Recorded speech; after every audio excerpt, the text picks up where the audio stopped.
Página 9. Capítulo 1. El parangón de los animales. ¿No es más que esto el hombre? Considerémoslo bien. Tú no le debes seda al gusano, ni a la bestia la piel, ni a la oveja la lana, ni al almizcle su perfume. Aquí hay tres de nosotros altamente desarrollados. Tú eres el ser humano mismo. El hombre, sin las comodidades de la civilización, no es más que un pobre animal desnudo y ahorcado, como tú. El Rey Lear. La semejanza es la sombra de la diferencia. Dos cosas son semejantes en virtud de que difieren de otras, o diferentes en virtud de la semejanza de una con una tercera. Lo mismo ocurre con los individuos. Un hombre bajo es diferente de uno alto, pero dos hombres parecen similares si se comparan con una mujer. Lo mismo ocurre con las especies. Puede que un hombre y una mujer sean muy diferentes, pero cuando se comparan con un chimpancé lo que salta a la vista son sus analogías, la piel lampiña, la postura vertical, la nariz prominente. A su vez, un chimpancé es similar a un ser humano cuando se comparan con un perro, el rostro, las manos, los 32 dientes y demás. Y un perro es como una persona en la medida en que ambos son distintos de un pez. La diferencia es la sombra de la semejanza. Consideremos, pues, las sensaciones de un joven ingenuo mientras desembarcaba en Tierra del Fuego el 18 de diciembre de 1832 en su primer encuentro con lo que ahora llamaríamos cazadores-recolectores, o lo que él llamaría hombres en estado natural. Mejor aún, dejemos que sea él quien nos cuente la historia. Fue, sin excepción, el espectáculo más curioso e interesante que nunca contemplé. No hubiera creído que existiera una diferencia tan completa entre el hombre bárbaro y el civilizado. Es mucho mayor que entre el animal salvaje y el domesticado por cuanto que en el hombre existe un poder mayor de perfeccionamiento. Creo que si se explorase el mundo no podría encontrarse una categoría de hombre más baja. El efecto sobre Charles Darwin fue tanto más horroroso por cuanto estos no eran los primeros fueguinos nativos que veía. Había compartido un barco con tres de ellos que fueron transportados a Gran Bretaña, vestidos con trajes y abrigos, y llevados a presencia del rey. Para Darwin eran tan humanos como cualquier otra persona. Sin embargo, aquí estaban sus parientes, que de repente parecían mucho menos humanos. Le recordaban a animales.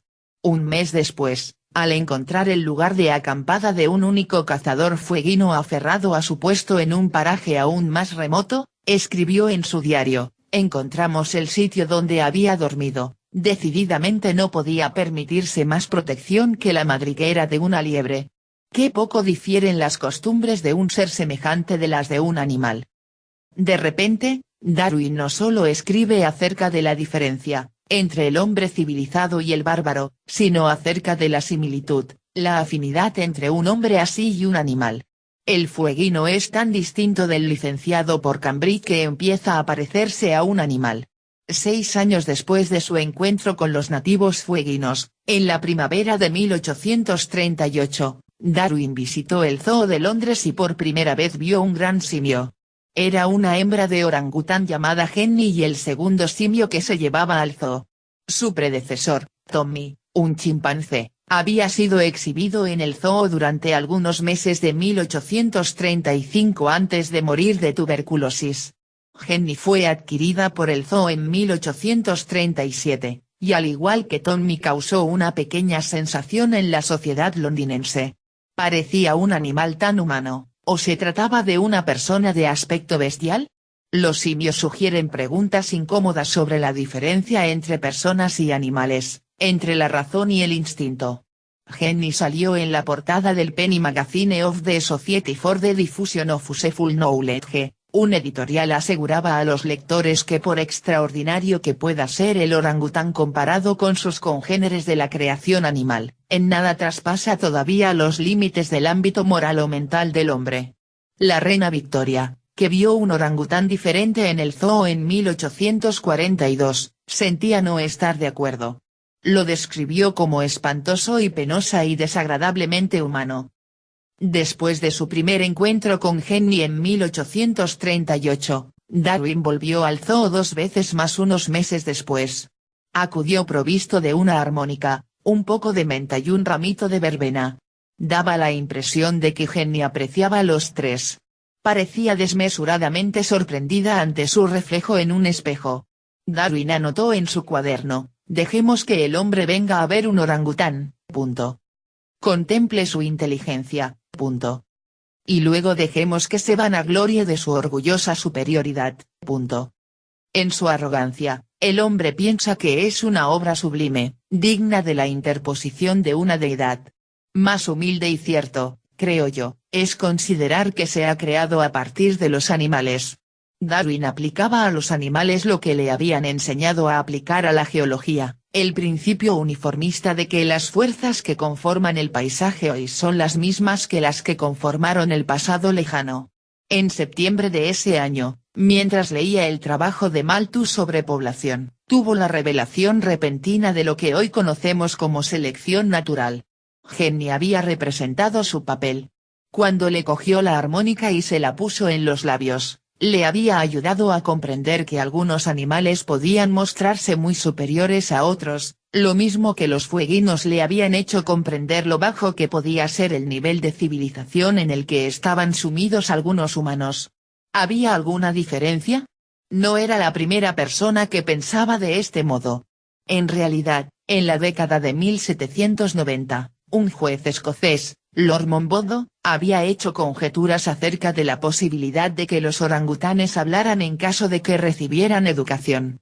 Jean-Jacques Rousseau fue el único filósofo de la Ilustración que se preguntó si no había una continuidad entre los simios y los bárbaros. Pero fue Darwin quien transformó el modo de pensar de los seres humanos acerca de su propia naturaleza. En el curso de su vida pudo ver que los intelectuales llegaban a aceptar que los cuerpos humanos eran simplemente los de otro simio modificados por la descendencia de un antepasado común. Pero Darwin no logró convencer a sus congéneres de que podría aplicarse el mismo razonamiento a la mente. Su idea persistente, desde sus primeros cuadernos escritos después de leer el Tratado de Naturaleza Humana de David Hume hasta su último libro sobre las lombrices de tierra, era que entre las conductas humana y animal existían semejanzas más que diferencias. Realizó la misma prueba del espejo a sus hijos que la que hizo a Jenny. Reflexionaba continuamente sobre las analogías animales y los orígenes evolutivos de las emociones, las costumbres, los gestos y los motivos humanos. Como expuso claramente, era necesario que tanto la mente como el cuerpo evolucionaran. Pero en esto fue abandonado por muchos de sus partidarios con la notable excepción del psicólogo William James. Alfred Russel Wallace, por ejemplo, el codescubridor del principio de la selección natural, sostenía que la mente humana era demasiado compleja como para ser fruto de la selección natural. Debía ser, en cambio, una creación sobrenatural. El razonamiento de Wallace era tan atractivo como lógico. Se basaba, una vez más, en la semejanza y la diferencia. Wallace era extraordinario para su época, pues en gran parte carecía de prejuicios raciales. Había vivido entre nativos de América del Sur y el sureste asiático y les consideraba iguales desde un punto de vista moral, aunque no siempre intelectualmente. Esto le llevó a creer que todas las razas de la humanidad tenían capacidades mentales similares, lo cual le desconcertaba porque ello suponía que en la mayoría de las sociedades primitivas una gran parte de la inteligencia humana estaba inutilizada. ¿Qué objeto tenía saber leer o hacer largas divisiones si se iba a pasar toda la vida en una selva tropical? Luego, decía Wallace, alguna inteligencia superior gobernaba el proceso mediante el cual se desarrollaba la raza humana. Ahora sabemos que la suposición de Wallace era completamente cierta y Darwin estaba equivocado. La diferencia entre el humano inferior y el simio superior es enorme. Genealógicamente, todos descendemos de un antepasado común muy reciente que vivió hace solo 150.000 años, mientras que nuestro último ancestro común con el chimpancé vivió hace al menos 5 millones de años. Genéticamente, entre un ser humano y un chimpancé hay al menos 10 veces más diferencias que entre los dos seres humanos más distintos. Pero la deducción de Wallace a partir de esta suposición, de que por consiguiente la mente humana requería un tipo de explicación diferente que la mente animal, no está justificada. El hecho de que dos animales sean distintos no significa que no puedan ser también similares. En el siglo XVII, René Descartes había resuelto terminantemente que las personas eran racionales y los animales eran autómatas. Los animales no actúan a partir del conocimiento, sino por causa de la disposición de sus órganos, punto. Las bestias no solo tienen un grado de raciocinio menor que los hombres, sino que carecen totalmente de ella. Darwin se acogió durante algún tiempo a esta distinción cartesiana. Eximidos al fin de la necesidad de pensar que la mente humana era una creación divina, algunos de los contemporáneos de Darwin, los instintivistas, empezaron a pensar que los humanos eran autómatas movidos por el instinto. Otros, los mentalistas, comenzaron a atribuir raciocinio y pensamiento al cerebro animal. El antropomorfismo de los mentalistas alcanzó su apogeo en la obra del psicólogo victoriano George Romanes, que ensalzaba la inteligencia de los animales de compañía, como los perros que podían levantar picaportes o los gatos que parecían entender a sus amos. Romanes creía que la única explicación de su conducta era una opción consciente. Sostenía que la mente de todas las especies animales era exactamente igual que la mente humana, aunque bloqueada en una etapa equivalente a un niño de una cierta edad. Por lo tanto, un chimpancé tenía la mente de un adolescente, en tanto que un perro era equivalente a un niño más pequeño, y así sucesivamente. El desconocimiento acerca de los animales salvajes apoyaba esta idea. Se sabía tan poco sobre la conducta de los simios que era fácil pensar que, más que animales complejos con un gran talento para ser simios, eran versiones primitivas de las personas. Sobre todo con el descubrimiento del gorila aparentemente feroz en 1847, los encuentros entre los seres humanos y los simios salvajes fueron únicamente breves y violentos. Cuando los simios fueron llevados a los zoos, apenas tuvieron la oportunidad de mostrar su repertorio de costumbres salvajes, y sus guardianes parecían demostrar más interés en su habilidad para imitar las costumbres humanas que en lo que salía de ellos de forma natural. Por ejemplo, desde el primer momento en que los chimpancés llegaron a Europa, parece que ha habido una obsesión por servirles té. El gran naturalista francés Georges Leclerc, conde de Buffon, fue uno de los primeros científicos en ver un chimpancé en cautividad, más o menos en 1790. ¿Qué encontró digno de señalar? Que le vio coger una taza y un platillo, colocarlos sobre la mesa, poner azúcar, verter el té y dejarlo enfriar sin tomárselo. Años después, Thomas Bewick informó estupefacto de que un simio exhibido en Londres unos años antes aprendió a sentarse a la mesa y utilizar una cuchara o un tenedor para tomar sus vituallas. Y cuando Tommy y Jenny llegaron al Zoo de Londres en la década de 1830, enseguida les enseñaron a comer y a beber sentados a la mesa por a un público que pagaba por verlos. La reunión de chimpancés para tomar el té se convirtió en una tradición. Para la década de 1920 era un ritual diario en el Zoo de Londres. Los chimpancés fueron entrenados para imitar las costumbres humanas y también para romperlas. Siempre existía el problema de que sus modales en la mesa se volvieran demasiado perfectos. Las reuniones de chimpancés para tomar el té en los zoos duraron 50 años.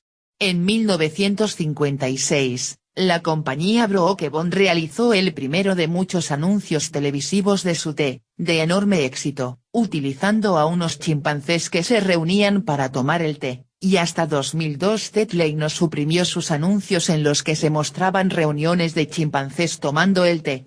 Para 1960, los seres humanos sabían aún más sobre la habilidad de los chimpancés para aprender cómo comportarse en la mesa del té que sobre el comportamiento de los animales en estado natural.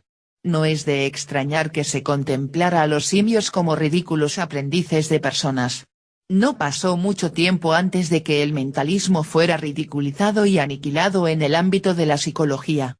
A principios del siglo XX, el psicólogo Edward Thorndike demostró que, invariablemente, los perros de Romanes aprendían sus ingeniosos trucos por casualidad.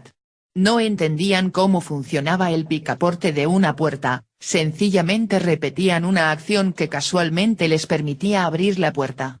En respuesta a la credulidad del mentalismo, los psicólogos empezaron a hacer la hipótesis contraria, que la conducta animal era inconsciente, automática y refleja. La hipótesis se convirtió enseguida en credo. Los conductistas radicales que ninguneaban a los mentalistas en la misma década en que los bolcheviques ninguneaban a los mencheviques afirmaron bruscamente que los animales no piensan ni reflexionan ni razonan, solo responden a estímulos. Hablar siquiera de que los animales tenían estados mentales, y mucho menos atribuirles entendimiento humano, se convirtió en herejía. Bajo la dirección de Burrus Skinner, los conductistas aplicarían al poco tiempo la misma lógica a los seres humanos. Al fin y al cabo, la gente no solo antropomorfiza a los animales, acusa a las tostadoras de perversidad y a las tormentas de ferocidad. También antropomorfiza a otras personas atribuyéndoles demasiado raciocinio y demasiado poco hábito. Traten de razonar con un adicto a la nicotina. Pero en vista de que nadie tomaba muy en serio a Skinner en la cuestión de las personas, los conductistas habían devuelto inadvertidamente la distinción entre mente humana y animal exactamente al lugar en el que la había colocado Descartes. Los sociólogos y antropólogos insistían en el atributo característicamente humano llamado cultura y habían prohibido que se hablara del instinto humano. A mediados del siglo XX, hablar de mentes animales era una herejía al igual que hablar de instintos humanos. Lo más importante era la diferencia, no la semejanza. Página 12.